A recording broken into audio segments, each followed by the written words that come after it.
Alright guys, we have yet another day of a daily upload. So this upload is going to be focused on the hybrid contest submissions. So after like 2-3 weeks, Chicken Engineer tallied up all the 500 plus submissions, and he chose, I think, 1, 2, 3, 4, 5, 6, 7, 8, 9, 10. He chose 10 out of the 500 plus and 1,000 tickets that were submitted. So, by the way, these all aren't confirmed to be added. There's only going to be 3 out of these 10 that are going to be added. If there's any confusion out there, I mean, he cleared it up mostly. But pretty much, this Friday on March 8th, we'll be opening a separate map from trading within Dinosaur Simulator specifically made for the votes. On March 18th at 12 PM UE EST, I will be tallying up the community votes and announcing the top 3 winners. Each player will only have 1 vote, so take your time in deciding on your favorite hybrid concept.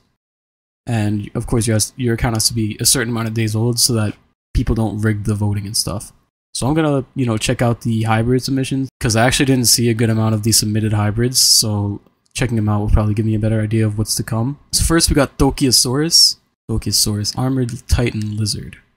Okay, it's by Charbinos and TB the Siamosaurus. Dinosaurus is a hybrid of Sonarasaurus, Apatosaurus, dominant, so it's mainly the Apatosaurus, Dinocarius, Stegosaurus, Stegoris, Monopolia, and Stegoris again. This massive creature makes its home in swampy areas and marshlands, where it feeds on kelp, moss, and the occasional fish. While it may look like a giant, Dinosaur is very aggressive and has an armored tail and claws that can cause massive gashes and wounds. Side notes, its colors are supposed to be a little darker, it has more oxygen than normal. So it's not semi-aquatic, but it's like kind of, I guess, well with water, you could say. I don't know, that's like the only thing I could really come up with. Alright, so for number 2, we have Dolichomalasaur by Fruit Bats. Oh god. The Dolichomalasaur is a docile amphibian which traverses its moist environment worry-free as it lacks many predators. At times, this hybrid will feast on carrion for nutrients, although it should be noted, sustaining itself with the carcass isn't something it needs in order to survive. They much prefer underwater flora. As mentioned, it doesn't go against many predators in life, but does have regular competition with other I cannot pronounce this, when it comes to territorial disputes. While operating in pairs of their own kind exclusively, aside of rearing their young, they will provide sanctuary to smaller life forms. They are skillful and seemingly affectionate parents and guardians, a characteristic virtually unheard of when it comes to reptiles. Components: Leopleurodon, Diploculus, and Nothosaurus. So most of the strains of DNA that are inside of it aren't even in the game in the first place, so I don't really know what most of them are. Third, we got Xianglocus by Lebanana. The Xianglocus is an experimental hybrid composed of Xianglong, Dilophosaurus, flying fish, and later Deinosuchus genomes. This project was conducted by a group of scientists looking for a way to better mass produce caviar, as sturgeons were too high maintenance. Oh, this has a whole backstory. At the start of this experiment, the Xianglocus genome was too brittle. Each newborn would develop osteomalacia, a case of weakened bones and muscle tissue, which forced the addition of another genome from the Deinosuchus for improved muscular and skeletal function. This thing looks kind of cool. This increased survival rates drastically, but led to rather interesting side effects: increased body mass and a tail strong enough to propel itself above the surface of water. The Xianglocus's size is now between the size of a Dilophosaurus and Deinosuchus. That's actually, that's pretty, like, medium-sized. Recently, an earthquake caused a breach in a Xianglocus enclosure and caused a large herd to escape into the wild, so I guess that's where we're gonna come in. It looks cool. Height 8 feet, length 28 feet, weight at least 2 pounds? I don't know. Can stay gliding while above water. Ooh, it can glide. Okay, that's where the flying fish comes in, I guess. Fourth, we have Ancatotus Diabolos, meaning thorned devil. This looks like Patchy strain? Yes, it is. It's by Paper Scented. Hybrid consisting of Pachycephalosaurus, Drepanosaurus, and Stegoros. I don't know what that is. Ankathotis is a medium-sized, semi-aquatic, and heavily armored herbivore that has the ability to climb trees, mountains, and rocky hills, so that'd be cool when they add tree climbing back. When needed to avoid predators and other large apexes, one of its greatest choice of escape is to swim or climb. However, it can only hold its breath in water for a very short period of time. Other than that, these critters are heavily territorial and are willing to attack everything that isn't their species. Okay, so it's a semi-aquatic, but it won't really be water-based, I guess you could say. So that's cool. Fifth, we have Iguanarathus. So it obviously doesn't have iguana in it. By Nerotuxa. Iguanarathus is an herbivorous a herbivorous hybrid consisting of a Margosaurus, Ankylosaurus, Camarasaurus, Iguanodon, Shantungosaurus, and Tropiognathus DNA? Tropiognathus, I don't know. Territorial and quick to anger, Iguanarathus is not a hybrid you would want to face while it's in a mood. It uses its muscular front limbs to flay and maul anyone who's unlucky enough to oppose it in combat, often drawing blood when its trademark Iguanodonte. Don't spike, there's so many big words. Thanks to its sauropod and Ankylosaurus relatives, Iguanarathus is equipped with a new and improved tail club that acts both as a whip and a robust blunt force hammer, the length of which allows for increasingly critical blows. Its dense armor makes damaging this brute incredibly difficult, so it's gonna have armor. That's good. This looks very cool. It looks something like that would come out of Avatar. The crest looks nice. I like this. I'm gonna star this. So sixth, we have Segnopelta by Abel. A large herbivorous hybrid whose armor allows it to repel attacks from predatory animals similar to those of Ankylosauria. It uses its strong forelimbs to reach and manipulate food sources. However, it is also quite capable of using them to defend itself and deal devastating blows, much like Therizinosaurus. Its whole creation had one sole purpose: to endure every event and adapt to every ecosystem.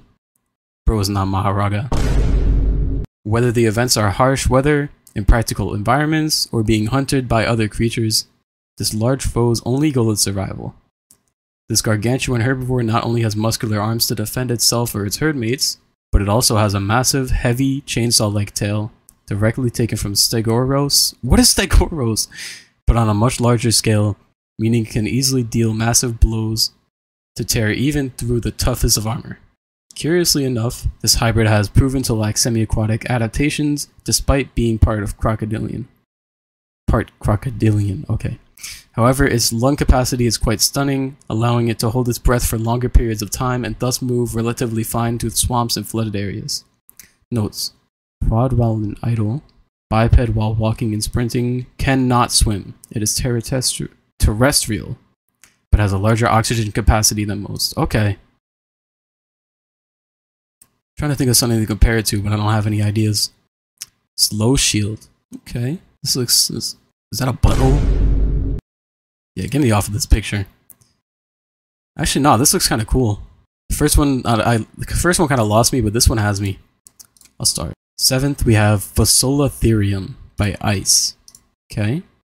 Now paint... Oh, wow, this one has a lot of votes. This beast is approximately the size of albino or well as the... Wait, what? This beast is approximately the size of the albino or well as the administrators decide. The quills have movement as if they were bristly, the ones at the back, okay. It's basically a Phaseolasuchus with testosterone. Phaseolasuchus and Megalotherium. Aw, this is cute. Kinda cool. I like this. No wonder it has so many votes, oh my gosh. I know who's gonna be in the top 3 now. 8th, I think this is. We have Malum Regus by Ali. Malum Regus is a large to extra large sized armored herbivorous flyer reaching up to 29 feet tall and capable of reaching top speeds of 22 miles per hour. They get their nutrients from grazing the tops of preferred large trees, bark from redwood trees, and mountain plants. Species of Malum Regus originate from a lab in Redacted, originally to be used for the purpose of clearing large trees and flora out. Since then, the project has gone bankrupt and has been abandoned. When the project was let go, the labs for the project Redacted let all of their surviving tests out into the wild. Megavore, A-Terror, Avanitis, I don't know why I said And now Malamrigus. Despite Malamrigus being primarily herbivorous in nature, it is highly aggressive to other fauna and uses its bright colors to frighten, overwhelm, and confuse targets. Ooh, I could see why this is the top contending. This looks cool. Okay, yeah, I'm gonna put a vote in for this as well. I don't know who I'm gonna vote for. Ninth, I think we have Alamitus, I don't know. Diet: omnivore. Species: Hylaeosaurus, Quetzalcoatl, and Therizinosaurus. Description: a medium-large sized hybrid that combines the durability and strength of 3 unique prehistoric animals. Their build can be described as tanky and armored, possessing plates along their back and face. They have decorative chests. They have decorative crests on their head and shiny gold markings, they do not glow, along their body. Their neck and tail are cloaked in feathers from their Therizinosaurus relations. The scaling and potential of this hybrid are up to interpretation, primarily in the discussion of flight. While Alamitus has wings, its size may prevent such. Not that dinosaur is meant for realism. Despite this, if the creature were to take flight to the skies, it would be quite dangerous. Okay, so it's not really like, I guess, intended for it to fly, but it can. I'm sure we'll be able to if it wins. Because look at it, it just looks like something that would be flying. I'll put a vote in for it, it looks cool. And last, we have Henshinosaurus. Okay. Oh, they have gifts for this one. Oh, bro went off. Henshinosaurus. Henshinosaurus or Henshinosaurus? Henshin, transform / change in Japanese. Saur, lizard in Greek, changing lizard. Henshinosaurus is a hybrid composed of Alamosaurus, Yiqui, Quetzalcoatlus, and Therizinosaurus. This docile hybrid was made to give sauropods an easier chance at life by providing the ability to fly at a young age. Young henshins are able to fly, but gradually lose the ability to fly as it matures into an adult, where it uses its wings as an intimidation display. Henshinosaurus is often described as a rare specimen due to it being elusive, especially the younger henshins, as they are skittish and will fly away when startled. As an adult, henshins are also able to spread its wings as an intimidation display, using its unique biology to shift its own colors slightly that are used to scare off large megathauropod attacks. So it's kind of like a butterfly. I don't know. Just ignore that statement. Ooh, I like this. Looks like Mothra.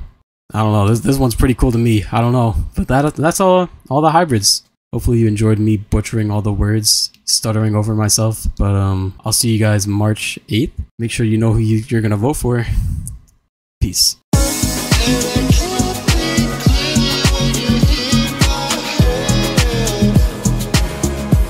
We